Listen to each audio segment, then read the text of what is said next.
Welcome to the first panel discussion of Opera Past, Present, Perfect. This is a very international project made possible by Creative Europe. My name is Monique Krüs. I'm a composer and opera singer from the Netherlands, member of the Dutch Society of Composers, Nieuw Geneco. And together with my colleague, composer Karmit Fadael, I will host the discussion tonight. Just some practical points, everybody is aware of it, I think, and we are not with that many people, but if you want to say something, put on your mic, and if you don't speak, you just mute your microphone. If you want to say something, just press the hand button. We will keep an eye on it. There's the two of us. Elisaveta is also ready to help with questions you can put in the chat, and then they can reach us. So the word is to my colleague, Karmit. The reason why we are all here tonight is because two powerful ladies from Serbia, correct me if I say it wrong, Nataša Jović and Gorana Ćurgus, decided to take... Bravo. We practiced. Decided to take a fresh look at opera making, to have conservatoires focus more on collaboration between the disciplines. The plan they wrote to achieve this goal was so convincing that Creative Europe gave them lots of money to support this project. And yeah, one of them is here tonight. It's Gorana. Gorana, yes. Thank you. Good evening, everyone. Thank you for this nice introduction. So my name is Gorana Ćurgus, and I'm a principal harpist at the National Theatre Opera in Belgrade for a long time, but also an activist and a board member of music, opera, and theatre organization Moto. So I would like to wish you a warm welcome on behalf of our organization, but also on behalf of our consortium, partners organization that within the project Opera Past, Present, Perfect, supported by Creative Europe. So besides Moto, partners in these projects are Nieuw Geneco from Netherlands, Young Musicians International Association from Georgia, Faculty of Design and Multimedia Montenegro, and the Little Theater Duško Radović from Serbia. So our organizations have joined together with the vision of necessary networking of various stakeholders around the genre of opera, with the main goal to support young cultural actors, young professionals to explore, to connect in a certain process of, opera rethinking of opera today. So the main goal during this project is to reach out to young professionals, performers, and creators, and to give them space, all the necessary logistics, and all kind of organizational support on their way of contemplation and develop their place within today's opera. So in that way, we offer them organizing of various productions, performances, lectures, masterclasses, and these kind of talks, panel discussions that we feel they are very useful for our beneficiaries, young professionals. So this panel is the first in line of our international talks about opera, where it all had started, where it is now, and where it is heading. And of course, what can we all do about it? So that is for me. I wish you a fruitful talk. Thank you very much, Gorana. Here in Holland, we're very lucky to work in this wonderful project, and Esther, the director from Nieuw Geneco, is going to tell us a bit more about that collaboration. Hello, everybody. Good to see you all here. My name is Esther Gottschalk. I'm the director of Nieuw Geneco, which is the Dutch Composers Association. And I think this collaboration started like 3 years ago. I don't know, Gorana, am I right? And finally, we are lucky enough to have received the Creative Europe support and are able to really get started right now. So I'm really proud to have this, for us, our kickoff event in the form of this debate. Another thing we initiated is we asked Thea Derks, who is a music journalist, to give you all a short overview of what is happening in the past 10 years in opera in the Netherlands. And I will soon share the link to the article. And this is a really informative overview of the opera ensembles, the opera houses, and also the composers who were working on chamber opera, youth opera, huge opera events. And there are some nice links in it that give you a preview of the trailer, or in some events, even the whole opera on YouTube. We also took the initiative last year to create a new platform. It's called newmusicnow.nl, and there we want to share what is happening in the world of composers, musicians, the ensemble, the venues, etc., etc. And I really want to reach out to the audience, because I think this time of COVID crisis also brought us some new and more direct contact with the audience. And maybe in a way we are less depending on the big institutions and the gatekeepers. And we're more able to reach out directly to the audience.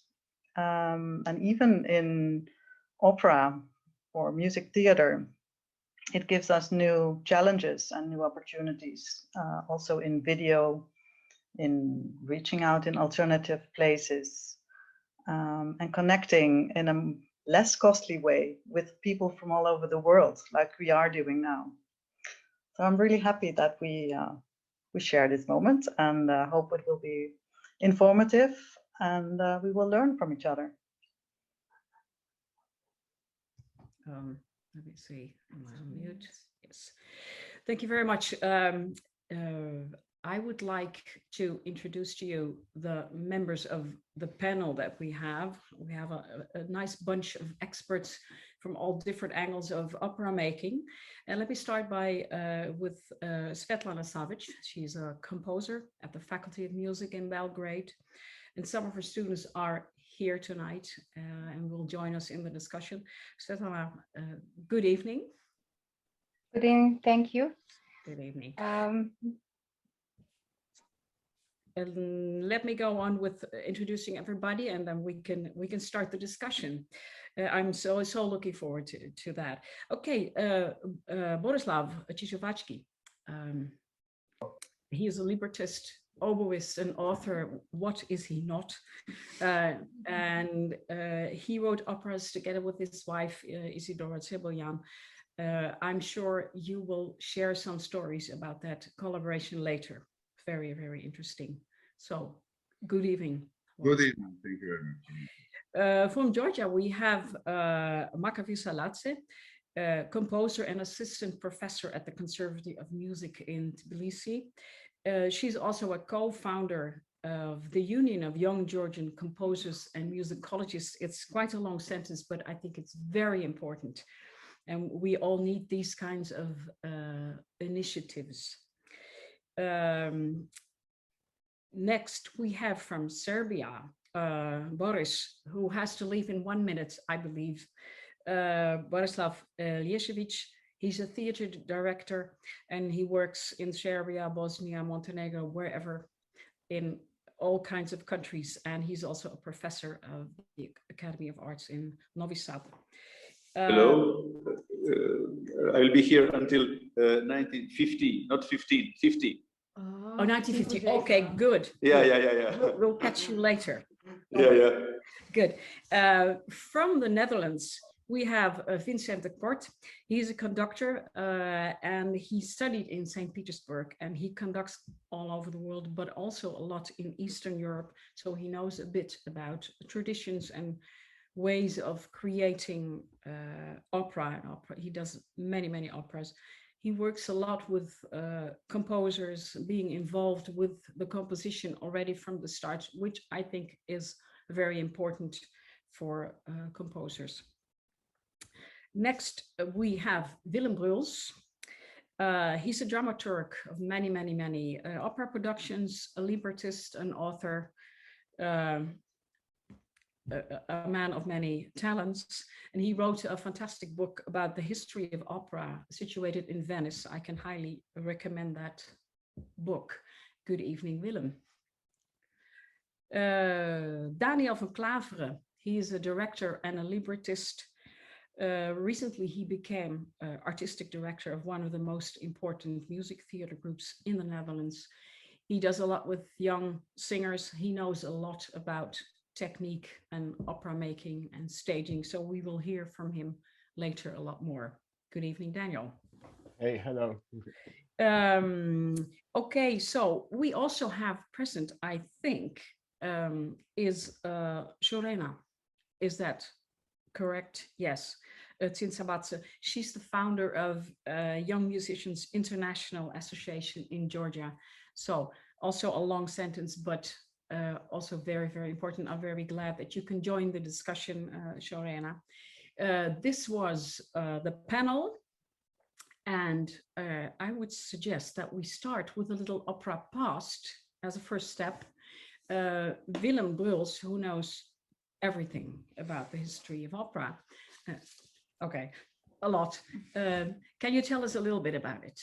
Yes, I mean, I have very little time, so I can only throw some stones in the pond and see what happens. I hope you will all get angry and furious after my little introduction. I have 4 chapters. The first chapter is the birth of opera, which of course is the marriage of music and text, literature, words.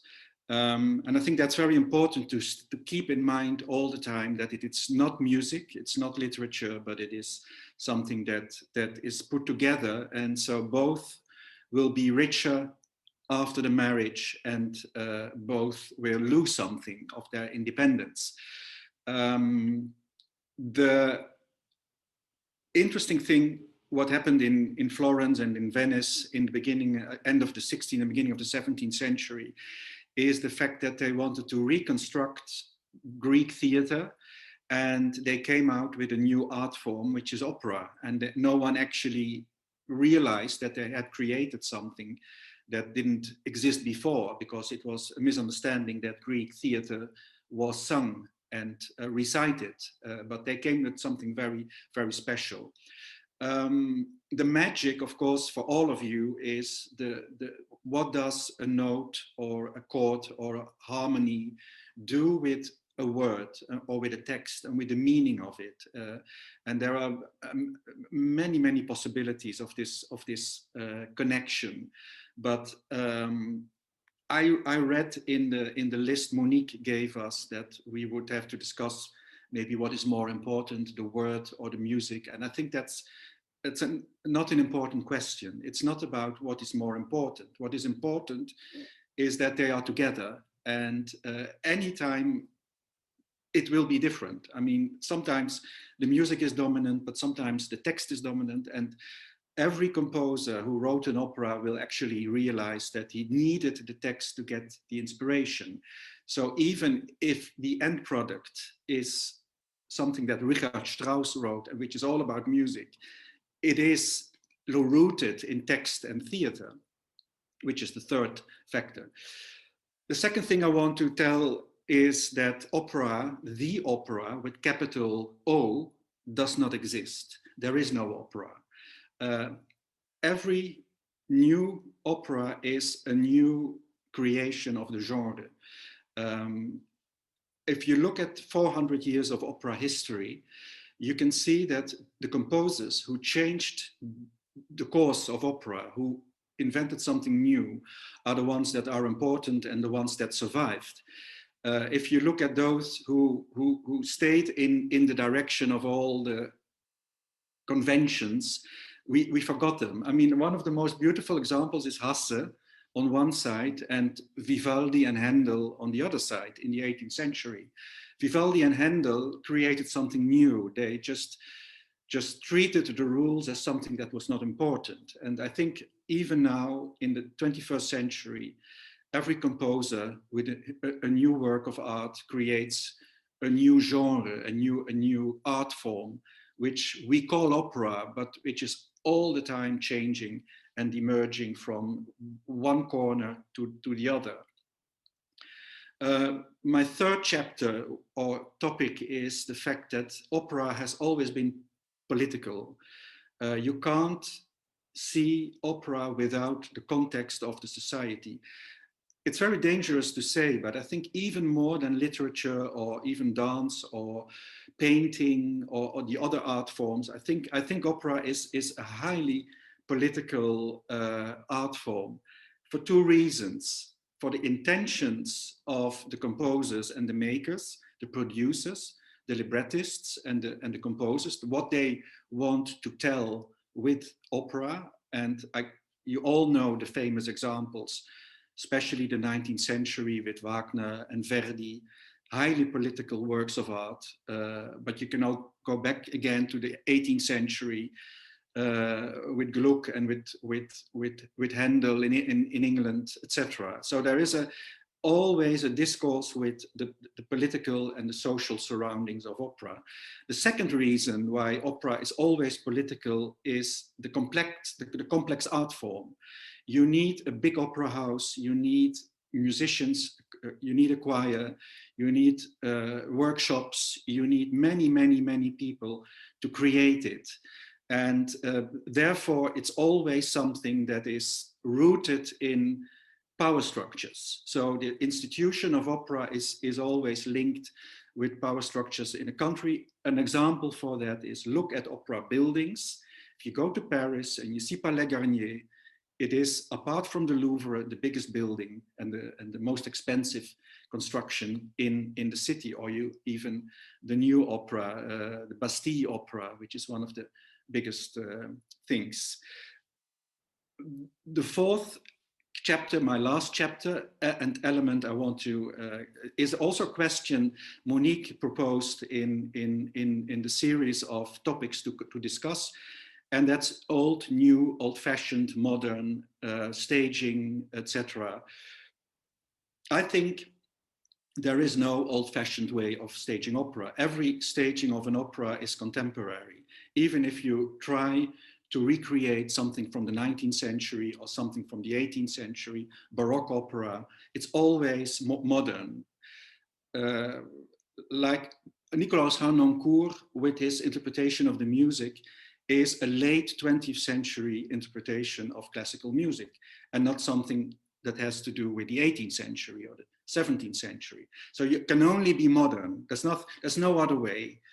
The misunderstanding, what we think is authentic opera staging, like the way the composer wanted it, is a misunderstanding. And it is something that is rooted in post-Second World War staging, which was a culture where politics were forbidden to enter the opera world. So in the 1950s and the 1960s in Europe, we created this a way of staging which was non-political because of the trauma of the Second World War. There's only one exception, of course, that's Germany. Germany had to face its past and came with a completely different way of staging and discussing everything. But if you oppose modern, conventional, I think it's an artificial opposition. So these are just 4 topics I wanted to throw in this group and see if we can do something with it. Thank you very much, Willem. I think it's interesting points of view, especially that every staging is, in fact, a modern staging. I think one of the questions of Gorana was, how can we step away from a traditional way of thinking? So in order to answer that question, we have to know, what do you exactly mean by traditional? Mm-hmm. So that's well, it's actually a question for everybody, because I would love to have other points of view, and it's good that you put it in a very strict way, so we can shoot at it. That's a good thing. Gorana, what is your opinion about this? My opinion. Well, I don't know.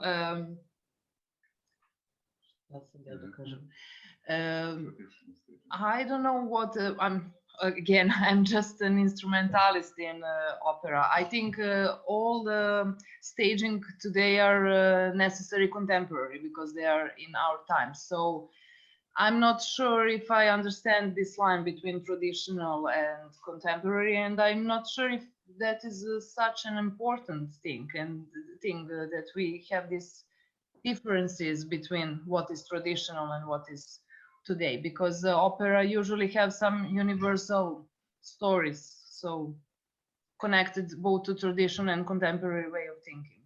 Mm-hmm. Doesn't it have to do with the staging?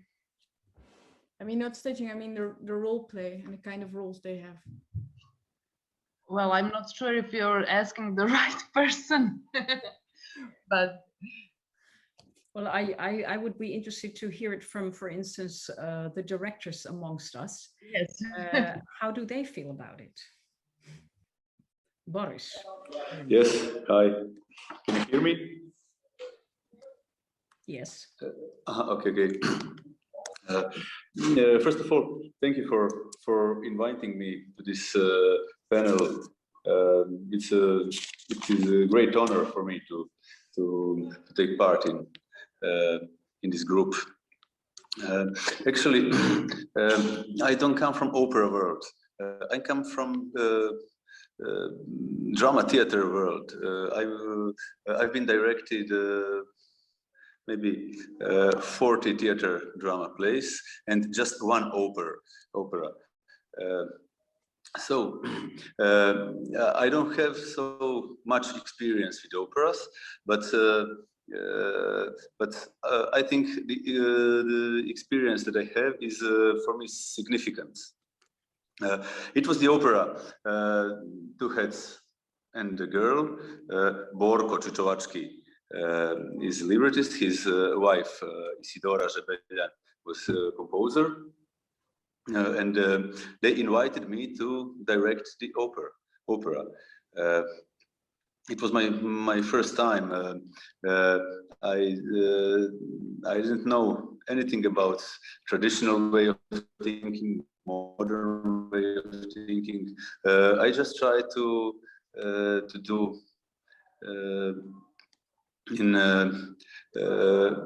I just tried to do an opera, without thinking about what should it be, in which genre, which style, and I want to say that when I read the topics you offered, I wish to be part of this panel, because I faced with, I think, with every one topic. Maybe the one important topic was the dramaturgy, and maybe more important was the how to work with singers. I'm theater director. I work with lines, with words. What should I do with singers? I'm not sure that I have an answer after all this process, but I have some questions. I started to work with singers just like with the actors. We improvised without singing. I decided to try and to see what will happen. they started to interpret the lines, to speak the lines, and I'm not sure that there was a result. Then we start to improvise situations from this play, but singing.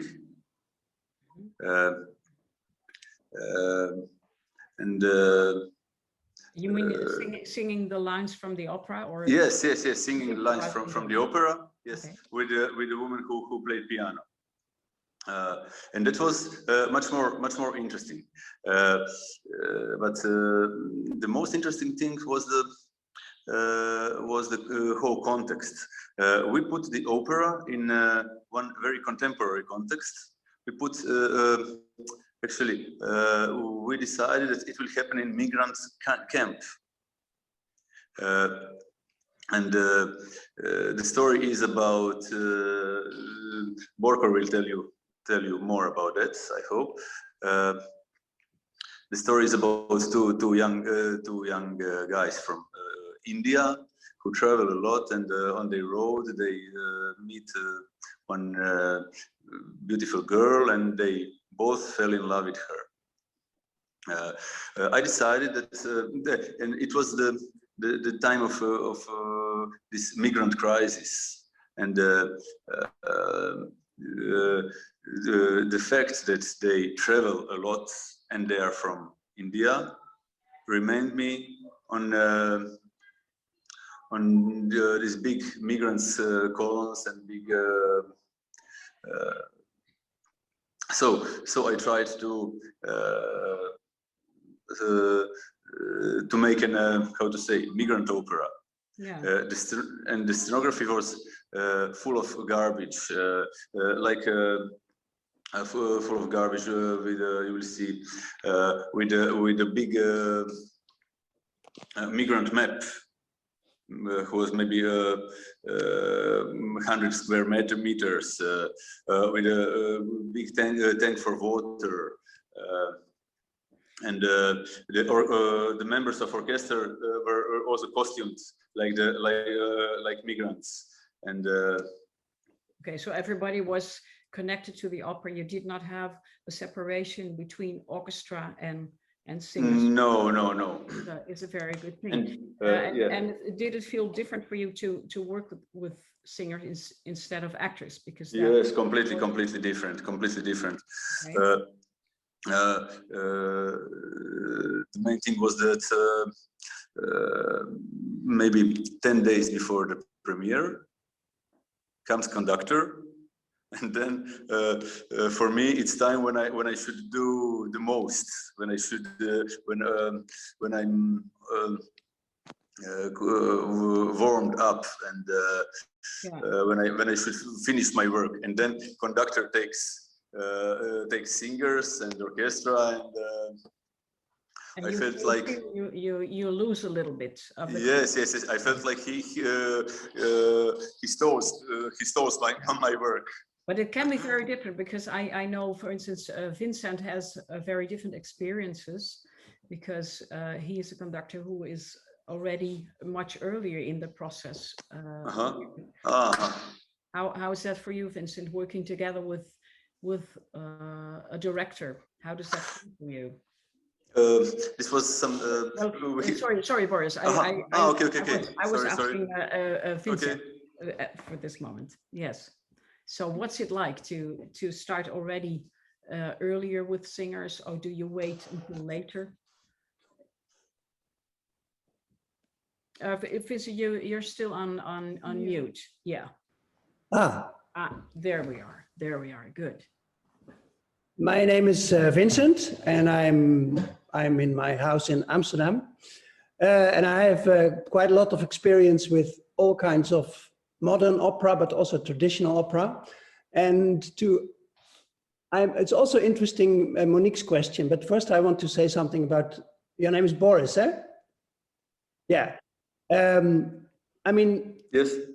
It depends on the situation where you are for the opera house, which you are invited for, but also on your schedule and your diary.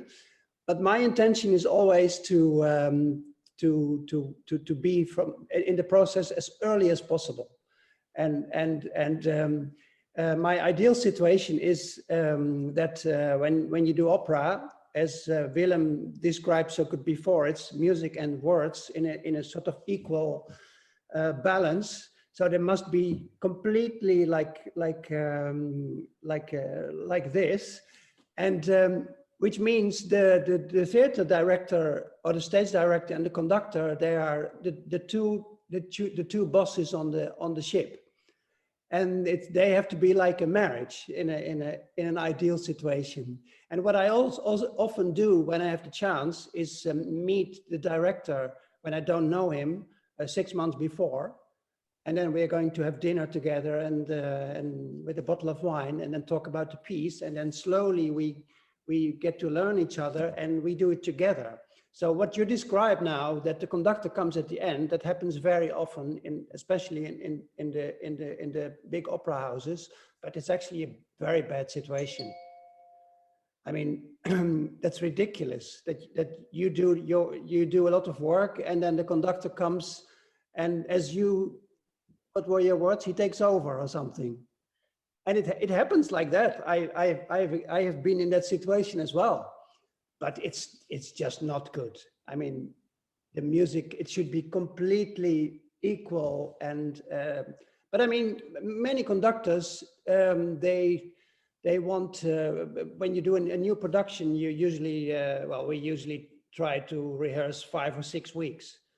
And many conductors think, I'm not going to be there in all the staging rehearsals, just sitting there. That's what they think. But I have a completely different opinion. I mean, meanwhile, the staging, the director does his work. I am in the sidelines, correcting the singers and take them apart and do an aria again. And so in the end, it builds up like a collaboration. Yeah, that's really an ideal situation, and I think this should be. As part of the OPPP program, that composers should learn to involve the conductors also and the directors from the beginning. Daniël, how is your experience as a director? How's that for you? Yeah. So also from me, thank you for being here. And there are already a lot of interesting topics raised. For example, the difference between actors and singers and how to work with them is something that's really interesting to talk about. And also in relation to that, still the thing about tradition is maybe worth mentioning. Still, for me, as the operas I did, I recognize very much what Vincent just said. Luckily enough, so I also worked closely together with the conductor in that way, meeting beforehand and with conductors who indeed could make their schedule available to attend the rehearsals from the beginning, and that way you're really creating together the piece, which I think is really important, because otherwise in the end, I mean, I do recognize what Boris said. As a theater director, I also come from the theater. The last 2 weeks is where the most happens. You change things every day in a way. In opera, it's the opposite. 2 weeks beforehand or 10 days beforehand, the director has to be finished. Then it's all about the music and technical stuff, and you can give some notes, also not too much, because there's already a lot going on. So as a director, the climax is at another moment in a way, which is a strange thing in your own process. Yeah,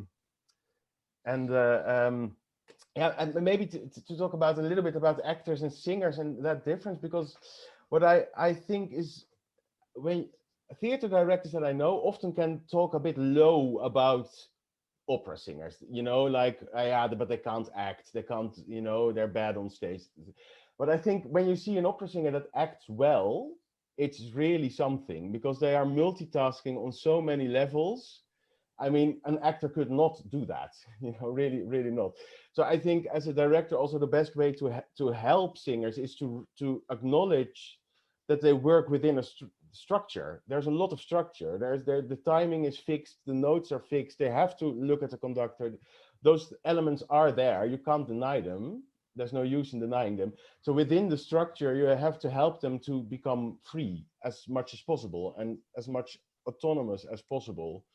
And yeah, so and that's an interesting, yeah, I don't know, battle between freedom and structure in that sense. Actors are more free.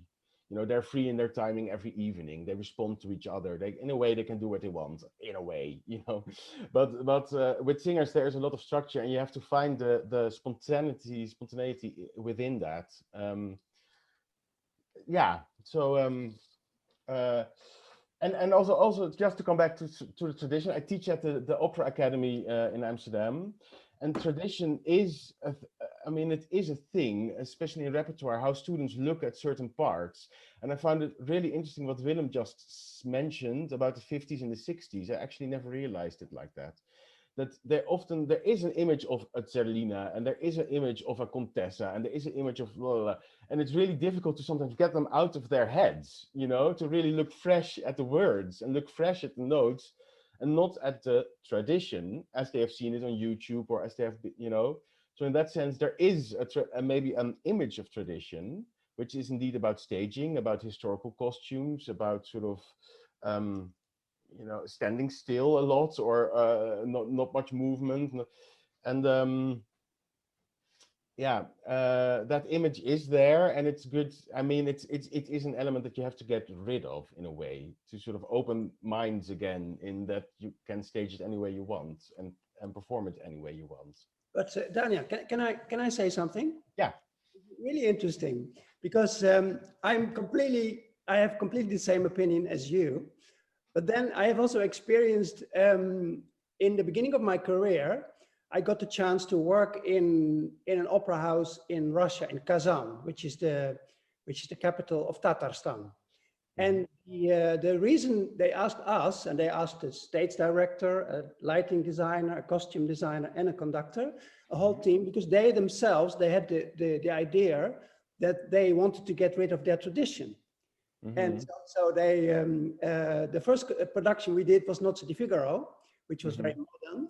And so we worked and tried in a way to refresh and to give them new ideas, which was very nice. And because of the trust we built there, after that, they gave me a chance to build up my whole opera repertoire there. So I did all the Verdis and the Puccini, which was great. But then in the end, they asked me, what would you like to do with us? And I said, well, when I have a choice, I would love to do something which is not ours, but which is yours. So I said, can I please do Boris Godunov? And I was the only foreigner to do in a Russian opera house with a Russian cast, with Russian singers, and my Russian is very malinka. And but I must say it was amazing, and the whole world for me opened up, and I thought this is something which we would never think of ourselves, but we should not lose this. This is the same when you go to the Prada in Madrid, or to the Rijksmuseum in Amsterdam, or the National Gallery in London. I mean, this is treasure. And I loved it. But also the staging, the chorus hardly moving, and then do 3 steps. I mean, for that repertoire, it is just fantastic. And it sounds like they were really owning it as well, you know, that it's, because I think it's often about that something can be very historically staged, but can be really, really good. And something can be like an idea of how it should be, and then it's not personalized in a way internally as well. You know, so I think that's what I'm talking about. So it's not like that I think you should never do it in historical costumes. But when I talk about those students, I think it's good to sort of that they don't look at the image of what they think a character should be, but to really go from inside, from the material. Actually, yeah. But that's interesting indeed. Yeah, but what I think also is very important with staging or conducting, the first step actually comes in what kind of music does a composer write in order to inspire you to make a certain staging. And that's why I think it's very important from the start to already talk together. What are your plans? What is the story? what are your ideas about the staging? Because as a composer, you need to know a little bit, where are we heading for? What are we going to do? Is it going to be very exotic? Is it going to be quiet? And this is, of course, a very, very interesting process where a dramaturg and librettist are involved from the start. Yeah, can I add something? Yes, Willem. And not only the dramaturg and the director, but I think when I look at the projects I did, I mean, we're not sitting in our attic room anymore and creating beautiful texts and beautiful music. I mean, from the very, very start, I worked together with the composer when I wrote the texts for the operas I was involved. But also the director is involved in a very early stage, and the producer is involved in a very early stage. So you create something together, and I mean, of course you can sit isolated, and at some point the composer has to shut all the shutters and make the music, because he's running late or she's running late, because that's always the case.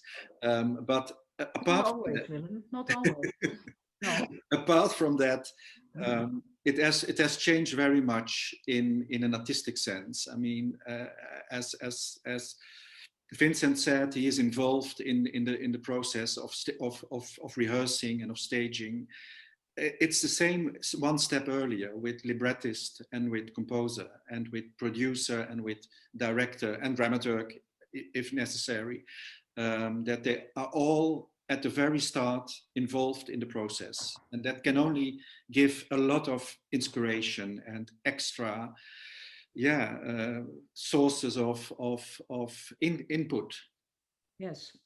Borislav, Borko, how was that for you to, for instance, to create an opera with your own wife? You wrote several pieces with her. Yes, five operas we wrote together, and I had a really great opportunity to work first with such great composer, and then to make operas for important opera house like Vienna Chamber Opera, Bregenz Festival, Siena Festival, Gelsenkirchen Opera House, and so on. Of course, it is extremely important what we just heard.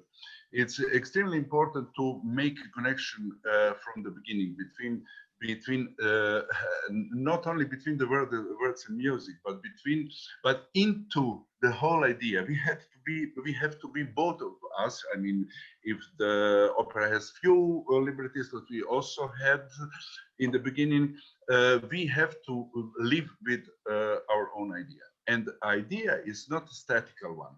The idea changes during the time, during the working process. So this is really interesting.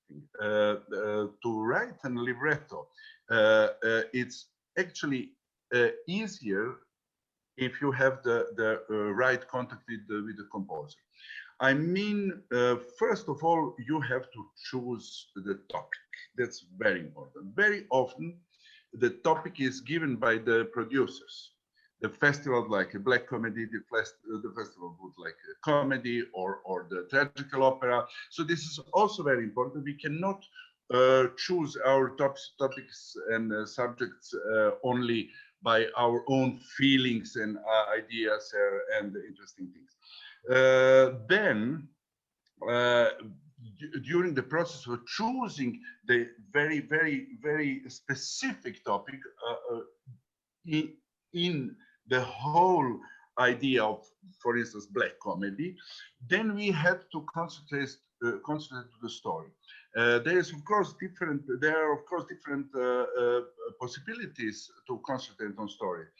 You could borrow the story from an already existed literature work or TV script or a film script, or from the movie as well, from the drama, or you can invite your own. The operas on which we were working, we took the topics from the already existing stories or legends or movies. And then it's very important how to put one novel, for instance, into the few scenes, 10 scenes or 12 scenes. Doesn't matter how many acts the opera has or without acts. So this is very important to put it into the frame where the music could work and where the composer could work. This is probably the most difficult for me. Was the most difficult part of this process to put it into the scenes. I called it scenes. Of course, it would be without scenes, but I put it just to have the frame of it. And when this frame is connected also with the idea of composer, then you can feel with the words everything. So the writing the concrete words was for me not as difficult as I expected, but I must say for every of our 3 last operas, I wrote a few versions of libretto. For each scene, I wrote 4 or 5 different versions. So I wanted to give a possibility to composer to feel free with the possibilities of the words and to different potential melodic lines which the words could produce. So actually for me, this project was interesting. So the libretto was actually finished when the composer finished her work. So this is my experience, and it was very, very exciting. That sounds very, very interesting with different libretti actually. So you can choose as a composer, and how do you feel if, in spite of different versions, if the composer changes words or if they repeat things, because this is part of the process, I think. Oh, that's absolutely, that's the part of process, and that's the part of a marriage as well. So because, at the beginning, of course, I am an author, so then I had my own vision of words, but then I stopped thinking in my own way. Although I'm an oboist and I'm a musician, that's something else, but I don't have music in my soul before I produced it. So and the composer, well, so I learned how to believe the unseen ideas of composer, because these ideas were in her head, and I couldn't see it, couldn't hear it, could know anything about it. So, but I learned that my words are not musical enough.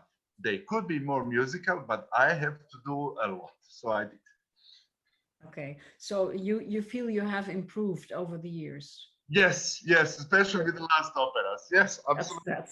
That's good. So, in my wife, she changed the words, she repeated or only one part of the words. Yeah, that's absolutely great. The libretto was finished when the music was finished. Yeah, because that's a difficult thing when you have a libretto and you feel a completely different melody, then you have to change the words and you have to adapt it. And of course, what we as singers have, that when you sing on a high note, nobody will understand what you wrote, and you wrote the most beautiful line, and it all disappears in between the high C's. So this is something that's good for everybody to be aware of the limitations and the inspirations also that can go. And how's that? We have a few other librettists. How do you feel about that when the composer completely mangles the sentences? Like Willem, how do you feel about that? I mean, first I would say if the libretto is good, a composer does not have to change that much. But I think it's for me when I write for especially for opera, not for music theater, but when I specifically write for opera, and I know that it will be sung from the beginning till the end. I have only a few things I always look at, and it must be as simple as possible. It must be as clear as possible, as dense as possible. and it must be open in its nature. It must raise more questions in the text than it answers in the text. So when I wrote the opera Alp Arslan, which is an historical subject, and it was about something that took place in the Orient, in historical subject, very tricky to do a subject like that, because I mean I'm not from the Orient, and I live here and now. But of course, what I wanted to tell with the story was something very contemporary, and the story was that the historical story I was telling in my opera text was actually at the same time the story here and now in the Middle East, in Syria. And the parallels between the times were the most important element that gave me the inspiration to go into a historical text. But at the same time, I really tried to be as concise as possible. And I think the composer Richard van Schoor, he really appreciated the fact that he could actually take his space between the words and in the words and before and after. He did change many things. Some things were difficult for me, but the most funny experience I had to work with him is that 11 o'clock in the evening, he would ring me, he would call me, and he would say, Willem, if you take these two lines, you wrote them next to each other, can I put them under each other with a comma? So if you do that, I have a better musical understanding of the text, and I can find a melody. And I was thinking, yeah, of course. I mean, you don't have to call me. If you want to put a comma somewhere, just go ahead. So he was also very careful with what he changed. But generally, if I may say, generally, I think too many librettos are too many words, and not too many notes, but too many words. And I totally agree, Willem. I would love to hear something from the composers amongst us. Well, I want to say something, it's possible. Sorry, a little small comment. Too many words. That's not too many versions. Doesn't mean too many words. It means that I am using different rhythm into the sentences. I am using different accentuation with the same meaning. So actually, it's helping composer with the melodies, with the rhythm. It's helping composer to not be blocked by the words, but to find their own path through the words. So this means I was not, and it didn't work in my case. It didn't work to make an exactly libretto as a connected language and whole situation. It does. Yeah, there is a question if it depends on language. I don't think so, because each language has the same problems, probably different arranged, but the same problems. So it means the language is always the same. There's the possibility we could translate the words. Yes, thank you, Barko. Composers, how are your experiences with librettists? Well, who wants to go first? Kasia, you made a remark about choosing your own subjects. How is your experience with working together with a librettist? Yes. Hello, everyone. My name is Kasia Głowicka, and let's say the challenges of working in the opera field, I can relate to all of the ones that you mentioned. So what I did a few years ago, together with a friend who is a librettist and a dramaturg, we started our own company, production company. And it's almost like a kind of a relationship that we developed. So it's almost, you might say it's a marriage, sort of an artistic marriage. So it really, it started about 5 years ago with our first project. And right now it's called the Airport Society. And the way of working is at this point very much trust, and the same as Borislav described, it really grows together organically. So there is a little bit of music, there is a little bit of text, and we meet, discuss. We choose our subjects, however, it is always preferred to also consult it with some festivals and who is going to perform it. So sometimes we are influenced by suggestions of topics, but we always try to have our say in the shape of it. I'll give you an example. For the season 22-23, we are working on a project with Asko Schoenberg Ensemble, which the topic was, well, they wanted to work with influence from Stravinsky. It was originally planned for another year, which was Stravinsky year, but the pandemic shifted everything. And they really wanted to work with Stravinsky Soldier's Tale. So this would be part of the program. And our chamber opera was supposed to be second part. We wanted to really work with topics of that are relevant to modern society. That's our goal of our production company. So we actually proposed that this modern, the Soldier's Tale will be told with a modern lyrics, with modern text. So we proposed that it will be actually constructed around the history of Chelsea Manning, the American soldier, who has revealed some secrets about, you probably know the story, it's secrets about American government spying on the American people and some military secrets. And while she did that, she also revealed her, well, she was a born a man, but she also revealed that she is a woman trapped in the body of a man. So we proposed this construct to the festival, to our other producing body, and they accepted it.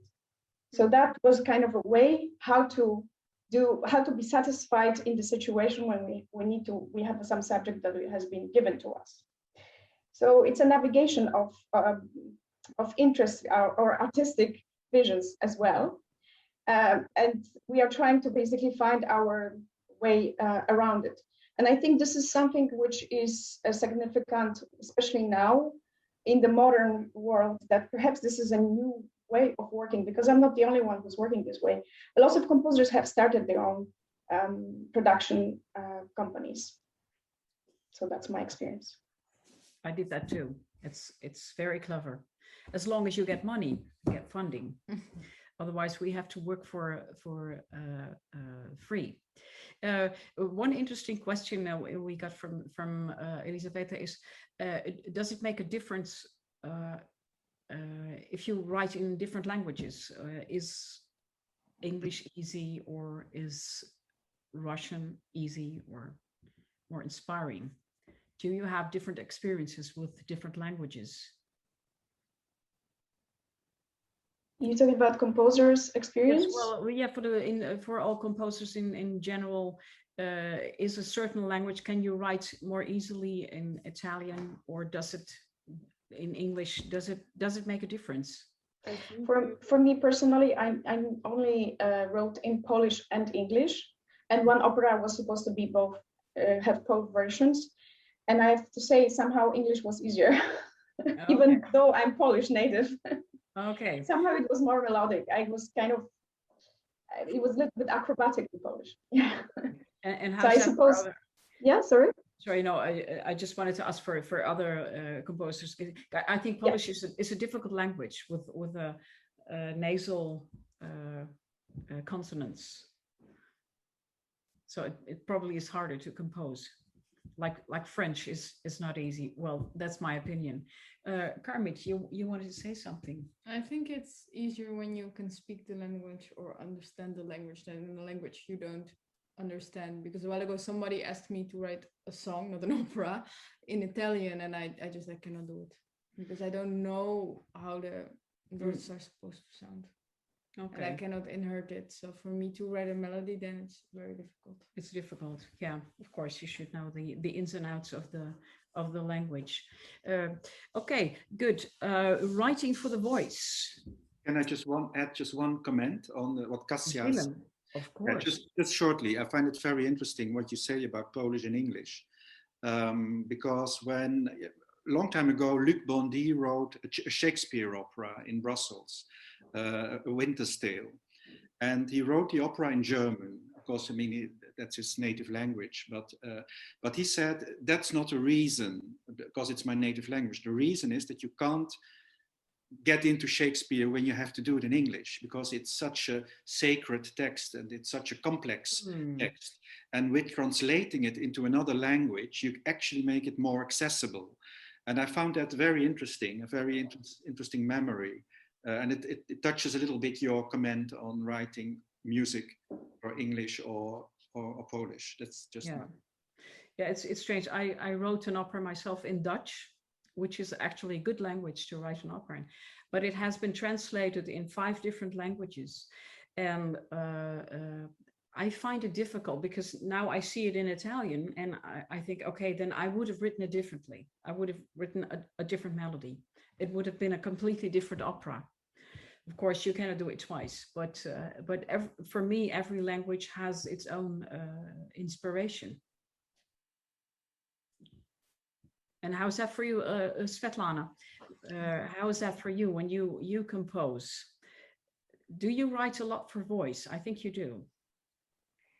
Yes, I write for voice mostly on Serbian language, but I use the Italian English. Opera is like terra incognita for me. It's a very expensive art in Serbia, and we don't have much chance in our institution to be involved, but I hope for our students to make a better place for composing opera. Usually operas are made like doctoral projects on Faculty of Music. So that's the highest peak you can get on your studies. And we are also learning here, me especially. So thank you for your question. I very much feel the text and feel the voice. I always compose for my friends, and I know what to make for them, what to write, and I try to be sincere with myself, but also to do my best. So that's kind of compromise you have to have with also expectations from your performers and from the audience, possibly. Yeah, it's the whole. Can I also speak? Thank you for inviting. I am composer from Georgia. I had experienced something like order from Switzerland on the Ritto-Romansh language. You know, the native language of Switzerland, and of course, you know, each language has its own breathing, its own rhythmic, and it's like music. So I ask for not only for translation, also for for accent in each words, and work.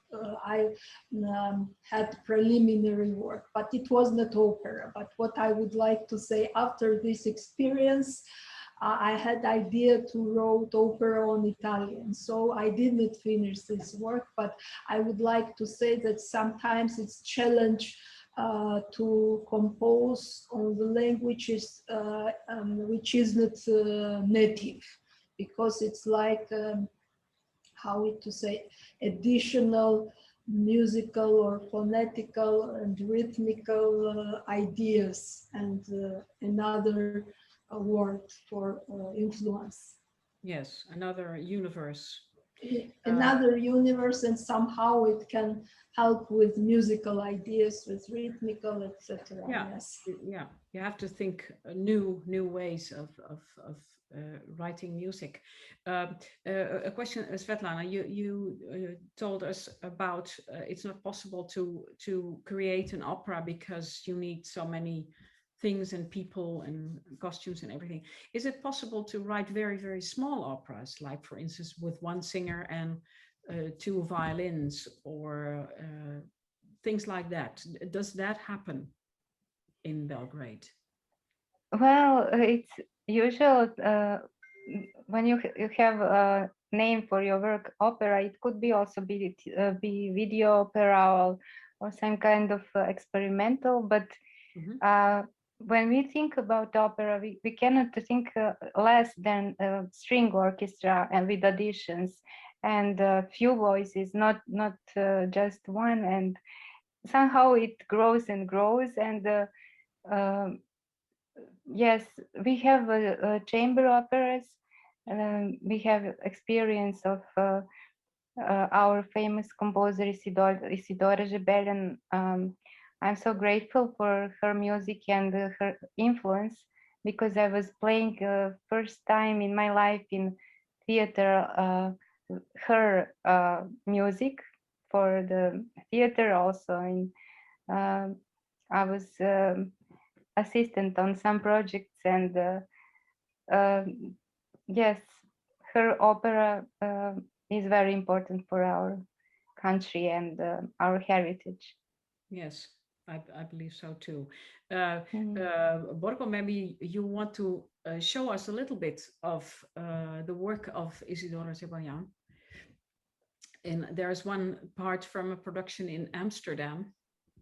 Yes. So maybe we can have a look at a little bit of the video, and you can tell us a little bit about it.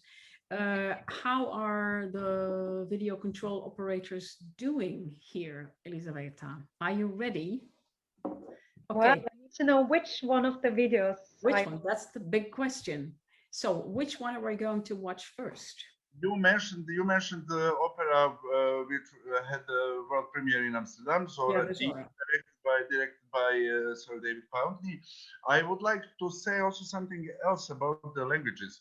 I wrote all my libretti in a Serbian language, but because of the producers, so with Zora D was also Vienna Chamber Opera co-producer, and two other operas for Bregenz and one for Gelsenkirchen.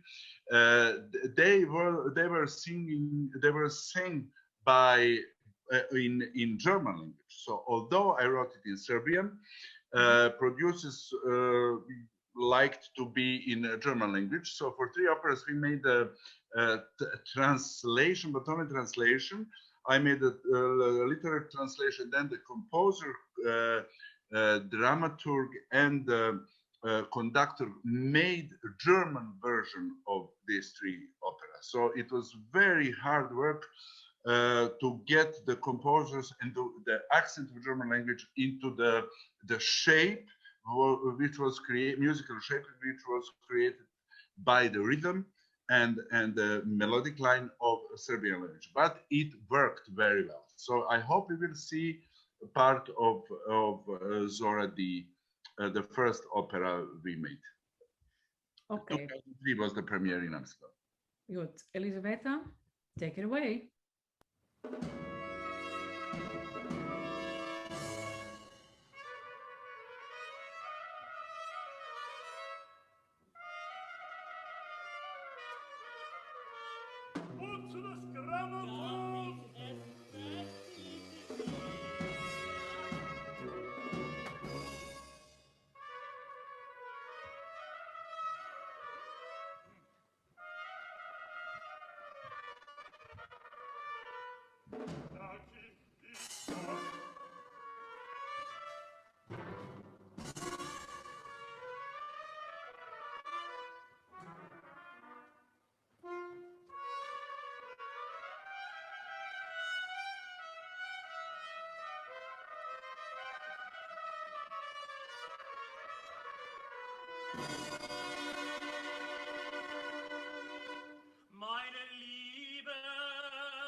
Thank you very much. Thank you very much. This was a part of Opera the Marathon commissioned and produced by Bregenz Festival in 2008. Marcel Beckman was on the in one of the main roles. This was Marcel. Yeah, Marcel Beckman. Yeah. Ah. Yeah, this was Marcel. Was very young at the time. 2008. Yeah. We were all very young at the time. Boris, a question: how do you feel about the staging in this opera? I was very happy with the staging of Marathon. It was directed by Nicola Raab, German director, and also Zora D was directed by Sir David Poundley. We were extremely happy with this.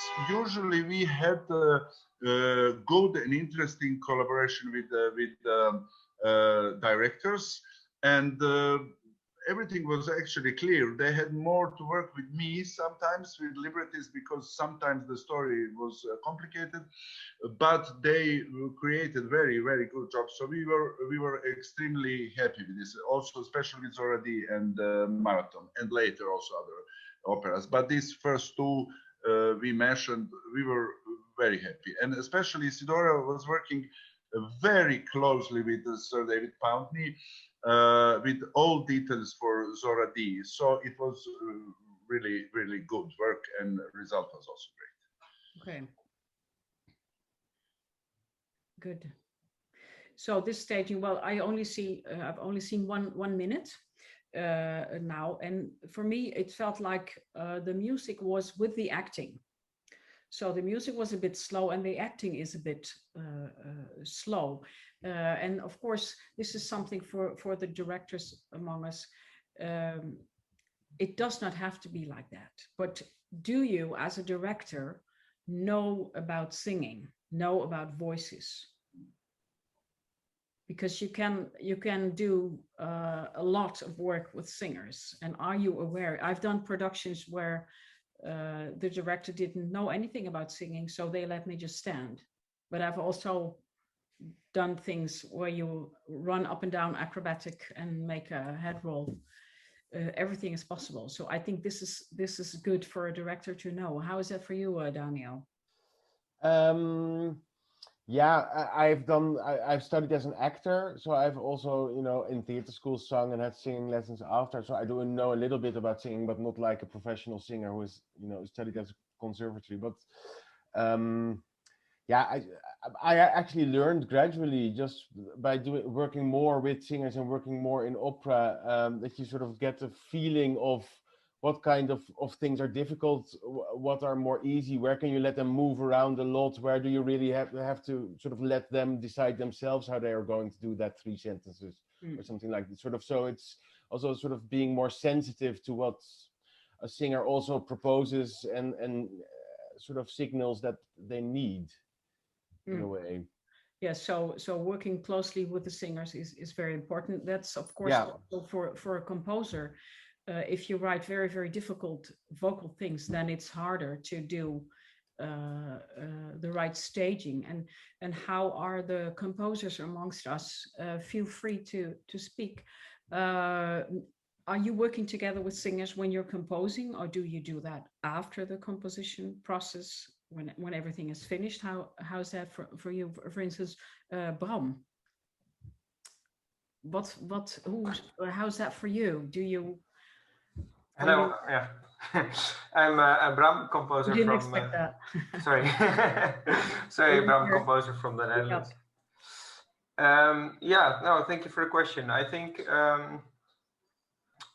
because like singing is such a personal thing, like it's the only real instrument where your body is the instrument. So I think it's very important to respect that and also make sure that the performers feel comfortable. So I like to send like early things to singers and to even sometimes when I'm quite sure that something is perfectly possible, that I will just send it and say, hey, what do you think about this? Is this comfortable for your voice? Or just to make them comfortable with the idea. And it's also very good to get the feedback. But I like to do it like more in advance than with other instrumentalists, just because it's so personal that you really have to do it with your own body. Yeah, that's true, and vulnerable in a way. I would love to hear from some of the other composers, like Olga. How is that for you as a composer? Do you work together? And when you write for voice, do you have voice lessons yourself? Yeah, good evening to everyone. My name is obviously Olga Jankovic. I didn't expect that either. So my English is not good. So if you don't understand me, you can tell. Okay. So when I write something for voice, I usually do it by myself in my in my room with closed doors. But when I give the notes, give the paper to the singer, I am prepared to make some changes. If something if it doesn't feel comfortable, is it high enough? It's not high enough? I'm ready to make some changes in my music, but usually I work alone, and usually I make my own lyrics. I make my own words, so it's basically connected, and it's easier for me to express myself that way. Right. So you write everything yourself? Yeah. Yeah. Fortunately, there are people who listens to this. Still, I am not. I'm not.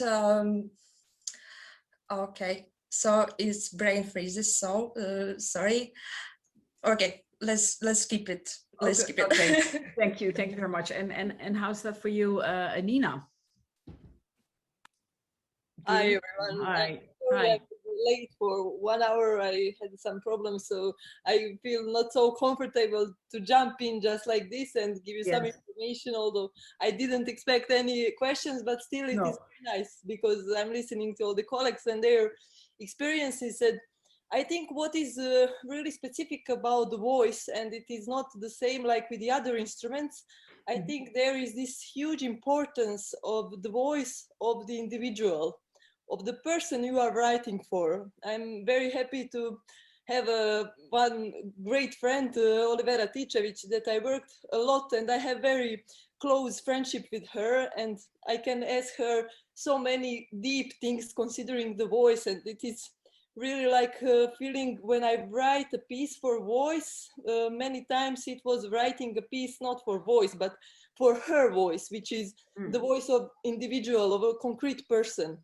And also while I was working with the actors in some theater shows who were experimenting with their voices, and in the situation when the actor needs to be changed or just thinking about this option, we were realizing that it will not be possible because only this concrete actor can produce that kind of the sounds when it comes to voice. It's not like this with instrument, but I think it's very important for the composer to search as much as deep as he can to find out what is specific, what is special about the voice of certain performer he's working with. I think it is something interesting that the voice and working with voice can give to us. At least it is my experience. Yes, and it's different from another violinist, although they are individual, of course. But I think voices. Absolutely respect for all the instruments, but yes, we all do. Yeah, sorry, can I add something?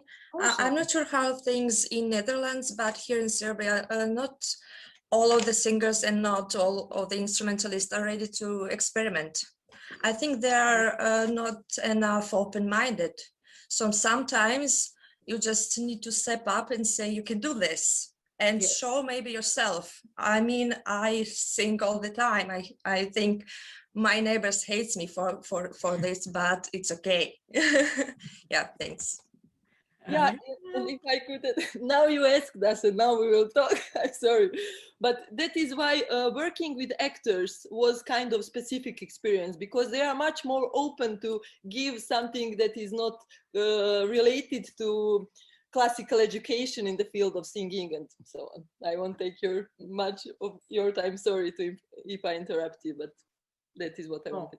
That's great. That's why we have this discussion, and everybody should throw in their ideas, which is great, because I think it's very important that composers really pay attention to what the voice can do and that they have singing lessons themselves. Yeah. And also, one of the advantages to do your own production is that you can choose your own singers. So for my musical theater piece, I knew every singer and I worked with all of them.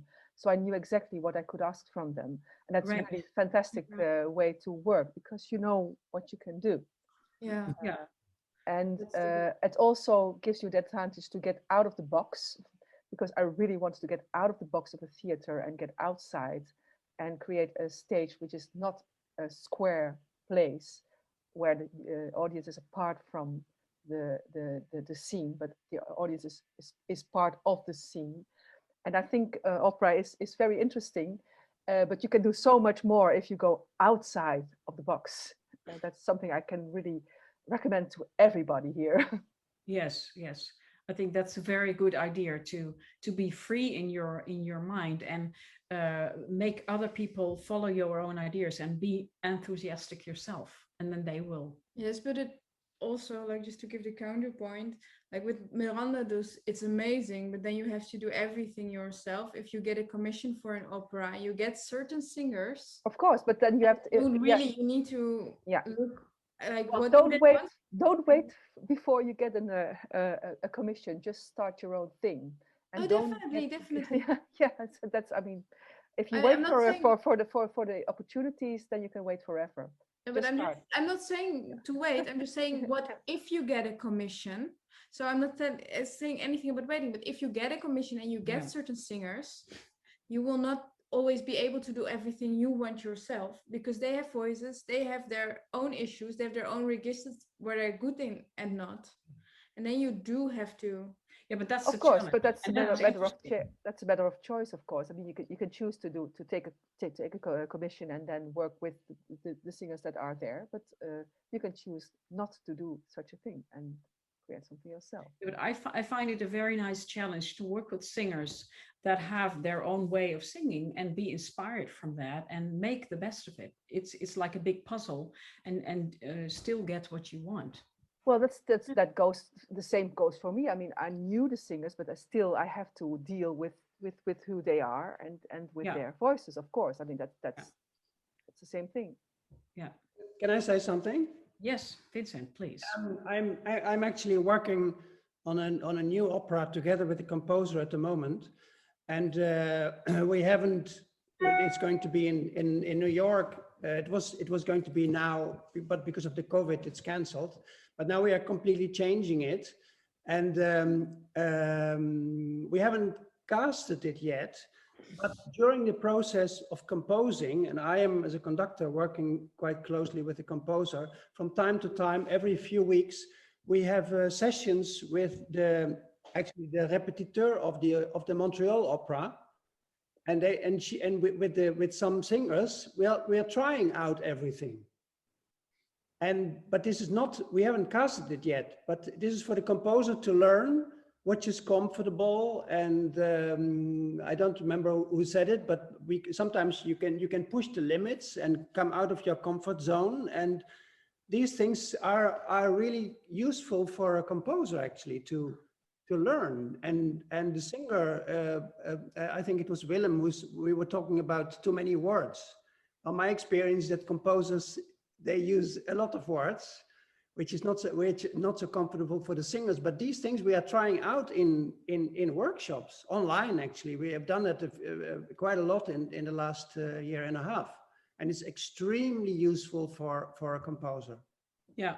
So experimenting is a very good idea. What can you do? What can you not do? And I think it's important that we all accept singers as being very aware of what they can do. And we just have to push them a little bit every once in a while to do a little bit more than just beautiful singing. Yeah. And that also goes for orchestration. Because in my experience, if you give them something to do, especially when the orchestra is on the stage, they all love it, but they just don't know how, because it's a new thing. And then we have to learn to orchestrate for the voice. And I think Max, for instance, is very experienced at doing that. So maybe you can tell a little bit what is your favorite orchestration? If you write for voices, what would you say this works very well? And then you mean multiple voices or one voice with instruments? Well, I mean everything, of course. It's an opera. What Right. kind of singing do you mean? I mean, just opera singing or any Now, kind I mean, of singing? I mean, first of all, because we are talking about opera, I think more opera singing. That's important. For instance, do we need to use amplification or not? Or can we use just the instruments? Well, that question is so big. Hi, everybody, and thank you very much for your inspiring input. So many things have come by. The topic is huge. And this question, of course, is too big to answer in a few sentences. I can tell you what I prefer. I prefer non-amplificated singing, and then perhaps better, not too much instruments at the same time, or make clever use of registers that they don't interfere with each other. But that's more the traditional operatic approach. Of course, when you use singers from different, what's the word, backgrounds, different expertises. Sometimes they use the microphone as part of their instrument. For example, jazz singers, they use the microphone to color and shape. And of course, then you should take the possibilities of that. The possibilities have no limit. It's an incredible range of options, and it's wonderful. Yeah. But what I'm very interested in is small productions, and then I don't mean in ambition kind, but a number of people involved. My ideal is actually always to have a crew that fit on a car, and then you can take the production anywhere. What kind of car? Right. So, but for children, just take the production to the school and put it there. And maybe I'm kicking the legs of the directors here, but in my ideal world, there's as little as possible on the stage lying around. But you mean like props or exactly. But that's a bit of a provocative statement I made here. It's not personal. Well, interesting. Everybody can reply on that remark. Directing is not so much about having a lot on stage, so I don't feel offended in any way. I mean, it's just an option. Daniel is very good in directing with as little as possible. I know from experience. So because then I also like a very a production with not a lot going on, because then as a singer you have to do everything 100%. You cannot fake it. You cannot hide behind props, which I think for a composer is also very interesting, because then your material gets transferred as directly as possible. I believe today you can still watch a certain kind of opera online by the Nationale Opera, which was made last year by Leonard Evers. It's called Goud. And I believe it's only 2 people or 3 people, very small, and it's very good. They say. I haven't seen it, so I don't know. But yeah, so this is also for Svetlana, for your idea of opera. It can be very, very small, so it doesn't have to be expensive, but you have to have people with ideas, people with great ideas, and with big, limitless thinking. That's what we all need to have. Is it really the idea of opera? Maybe music theater or some other kind? Well, we maybe need some musicologists like Borgo to explain. But there's, sorry, maybe I'm speaking before my turn. No, but it's your turn. I spoke with one musical philosopher, and he said that there was a problem with the big opera houses as well, that there are certain people that don't feel welcome there. And I was really shaken by that statement. Is this something that we need to think about when we want to create opera? Yes, definitely. I'm sure. I mean, I've been working at schools from poor social areas, and going to a classical concert is just something that just does not come into their minds. I mean, it's something that they know it exists somehow, but it's something for other people, and that's such a shame. I mean, I took many classes to the Concertgebouw because, of course, they have fantastic educational projects, and that it was to all of them, it was such a huge experience.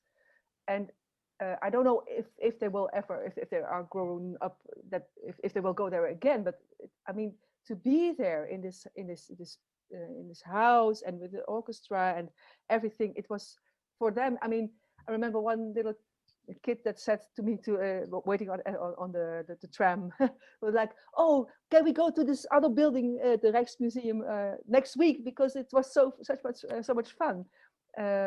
I think there is a big limitation for people, not only money-wise, but also culturally-wise, and we should really be aware of that. And if you consider, for instance, Miranda Lagerfeld, she's doing a lot of operas, restaging of operas, of early music operas in a multicultural setting, which is very interesting, I think. And I think we should think more of that kind of stuff as composers as well, I think. Yeah.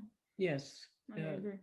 And what situation in Serbia and Georgia, for instance, with children and music and education and music?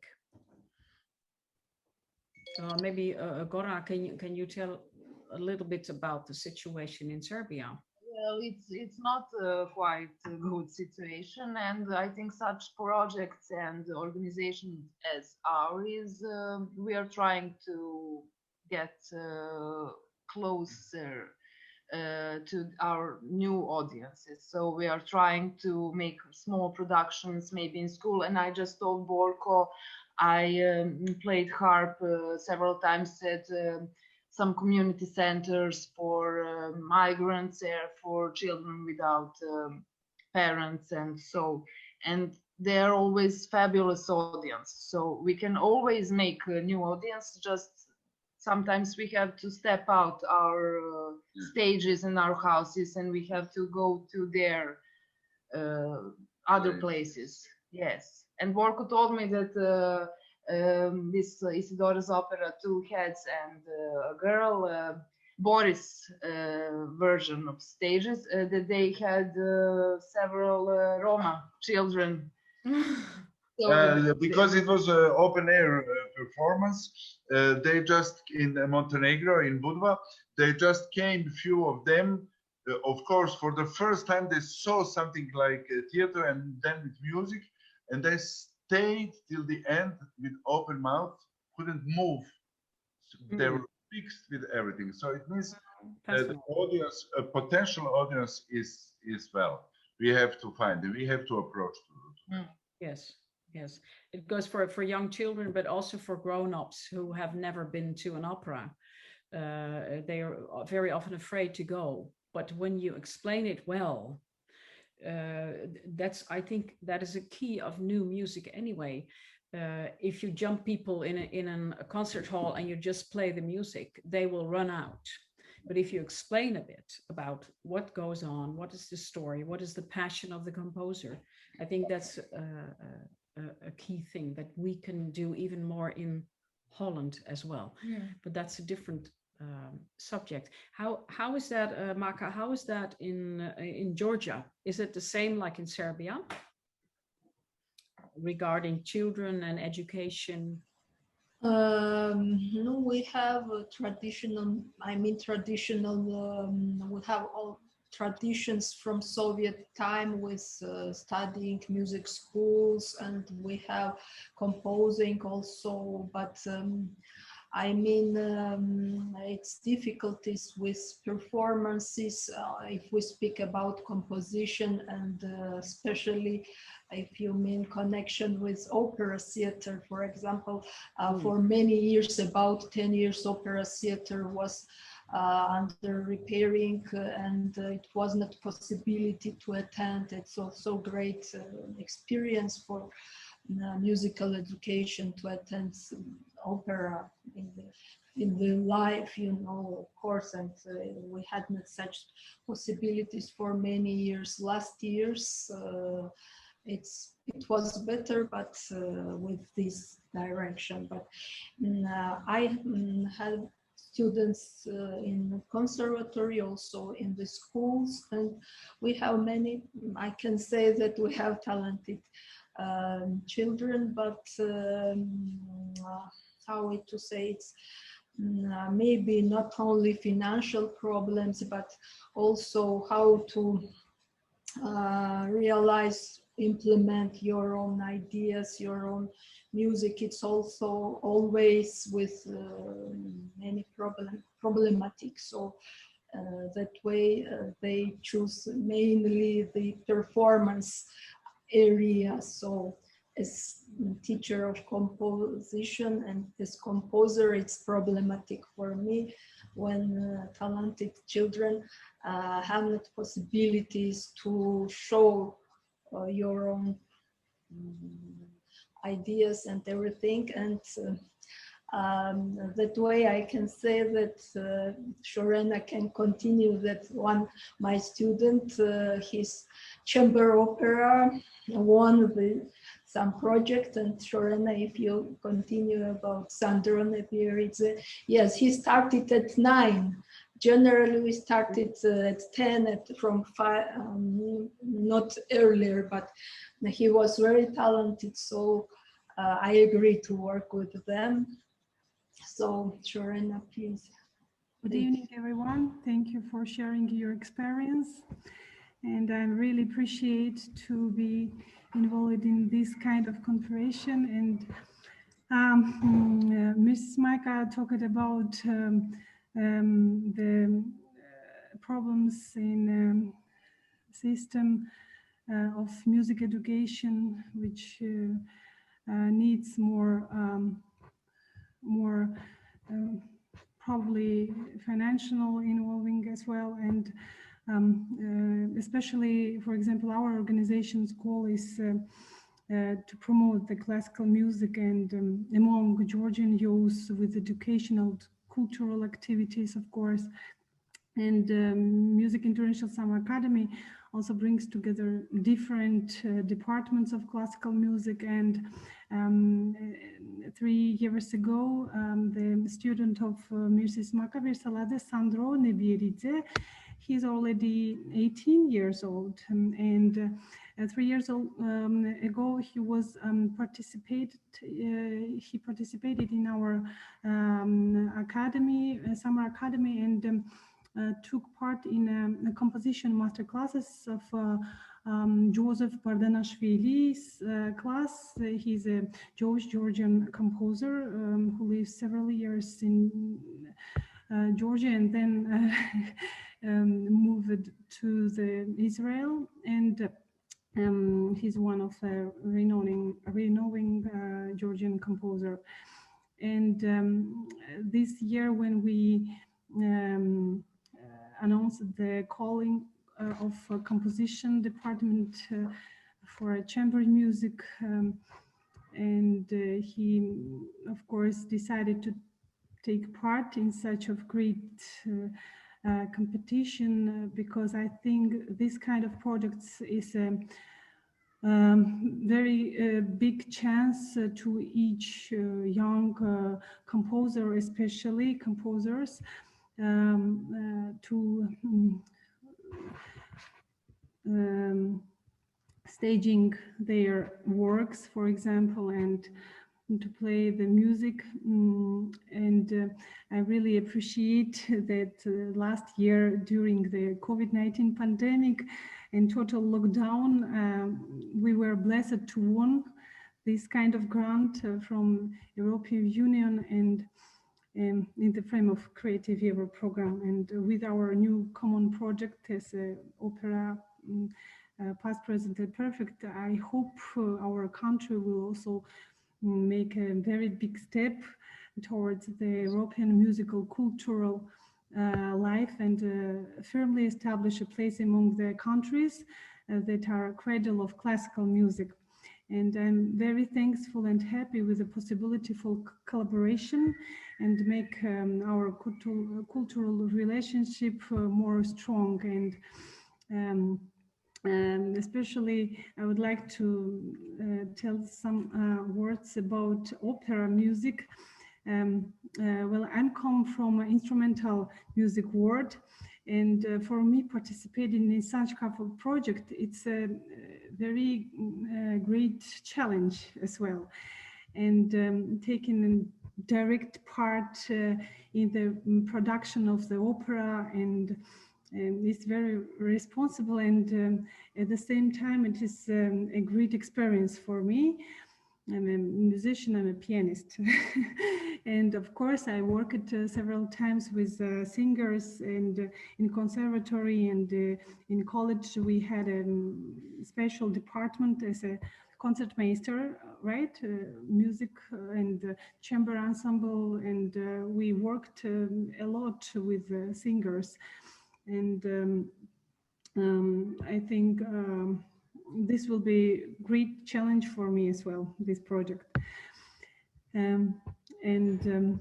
I hope our orchestra, Georgian Youth Symphony Orchestra, will also be involved in this project. And this is also a great challenge for them, because we founded this youth orchestra in 2017 in the frame of our academy. And especially we played instrumental compositions and concertos for different kind of instruments, for piano, for violin, and etc. So the opera, it's I think the next step for to developing this project, and great experience for our orchestra as well. Right, right. So Thank you very much. I'm very also thankful to Mrs. Maka Virsaladze,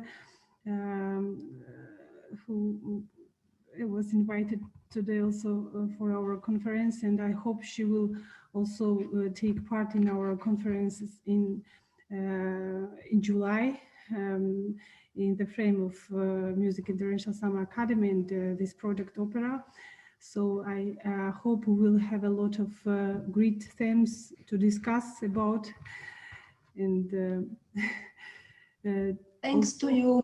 Also hope to see you in our Zooms and conferences as well.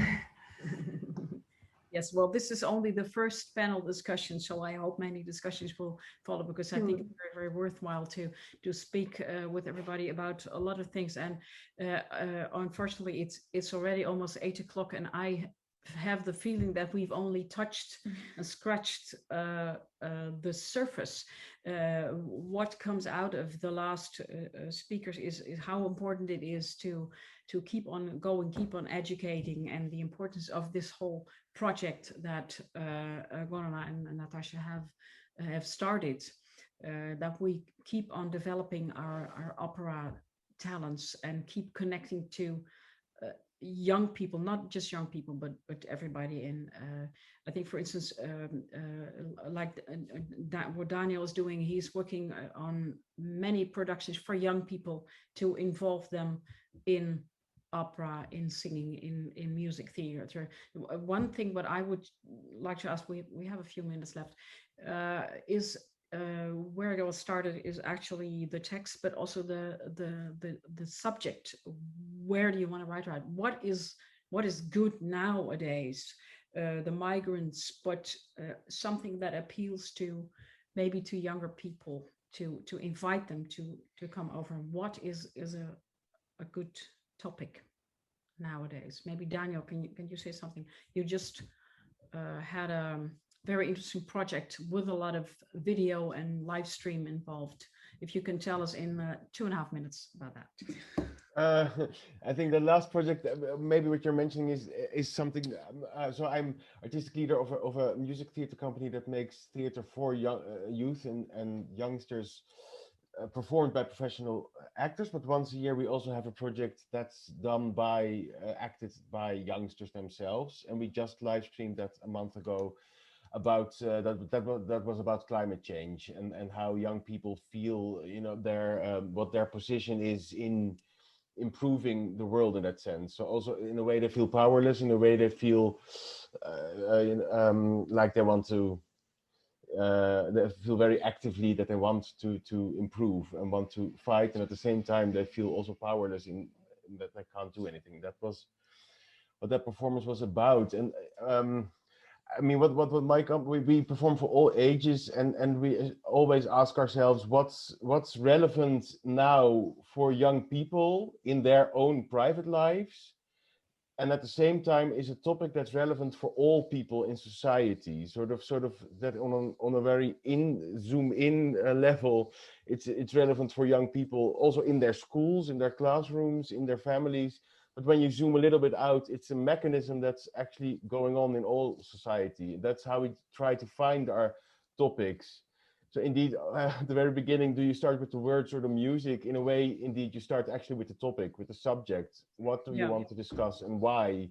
Yeah. And that's what you talk about with the team. And from there, you might start with writing a first draft of text, or you might start with sort of a collective way of working. But indeed it starts with asking, what do you want to send into the world at this particular moment, and who is your audience? Is it indeed young people?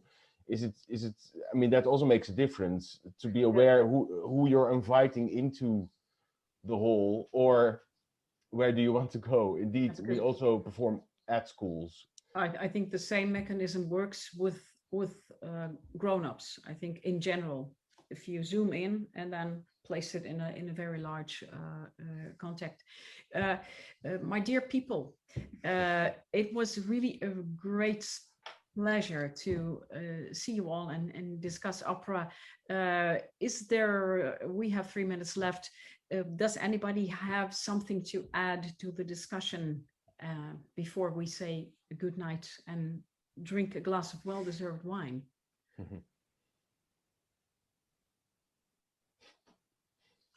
last chance to share in the chat. Then I just want just to add what Daniel said. Yeah. I worked on a project which is a Song for the Moon, which is a youth opera, children's opera, and it's based on a children's story by Toon Tellegen, a Dutch writer who is actually translated all over the world, so you can read him everywhere. And it was about a mole who was lonely, and he thought the moon was also lonely, and he creates a song, he makes music, he creates music to console the moon, but at the same time herself. It was a female singer in the end, the mole.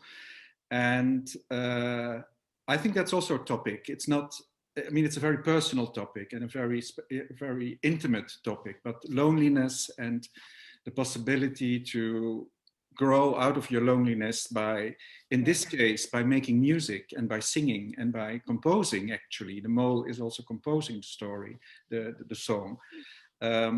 That's also a kind of possibility for young people to identify with and to recognize their own situation. And it was a very nice project. And Monique knows that beautiful composer Mathilde Wantenaar wrote wonderful music for it, and it was a great pleasure to work on. Yes, I've seen the production also, so really special. But I think that relates to most of everybody here present, the loneliness that we feel as composers, as musicians, that we write in our room, and then we get to work with other people and make something beautiful out of it. Gorana, do you want to say something to finish this first panel discussion?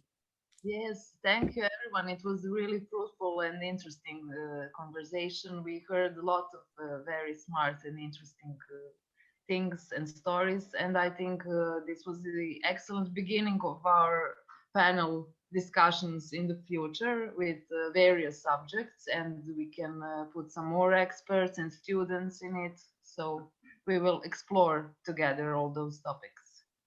Yes, we will. Thank you, everybody, for being present, for all your participation, and we hope to see you next time. Yes. Thank you so much, everyone. Take care. Bye-bye. Thank you.